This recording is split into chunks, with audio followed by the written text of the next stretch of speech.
Alan, a first trip down south for you. What are your early impressions of AFC Bournemouth? Very good. They're having a fantastic season. I know their priority is to stay in the Premier League, and Eddie's doing a fantastic job of doing that. But I don't think a little cup run would go amiss for them. Certainly for the fans, it would be exciting. But there seems to be a buzz around, and rightly so. We see you a lot on Match of the Day in the pundits. There's been a few suggestions earlier in the season, perhaps, that Eddie should change his style. But I think you stuck up for him a little bit, didn't you? Well, his style has been successful for him in the past, so there's no reason why he should change that. I always said he believed in it, and he shouldn't change it. And at the minute, that's working for him. He knows more than most. He doesn't have to listen to the pundits, especially not Martin Keown anyway. He didn't, but as I said, they're making a pretty good fist to stay in the Premier League. You are, of course, here for the FA Cup tie, as you mentioned. What are you expecting from this afternoon's game? Because it's two teams that like to attack.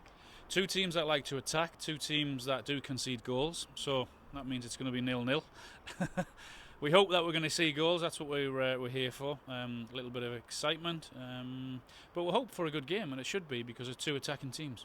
Sylvain Distin lines up for the Cherries this afternoon. He said a couple of weeks ago that you were the toughest striker he ever played against. How does that make you feel? That's all right. I've done something right there. I know Sylvain well, of course, for that time at Newcastle.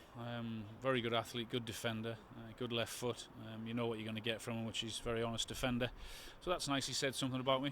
Not often someone does. Of course, the last time the two sides met here back at Vitality Stadium in November, it was a very enthralling thrill draw. I imagine you're hoping for more of the same today. We'd love more of the same. 3-3. I think Everton were 2-0 up, I think, with about 10 minutes to go. And Bournemouth managed to claw it back. So if we get something similar, then everyone will be happy, including all the viewers. And of course, you have watched us a lot, as I've said. Who have you kind of picked out from AFC Bournemouth this season as being their star performers? Well, I don't know what team Eddie is going to put out today. We don't know the teams as yet. We gather there might be one or two changes.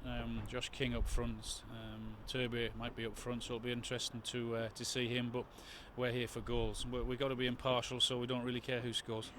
You're going to be impartial, but I'm going to push you for a score prediction, if you will. 2-2 and go to a replay. Brilliant.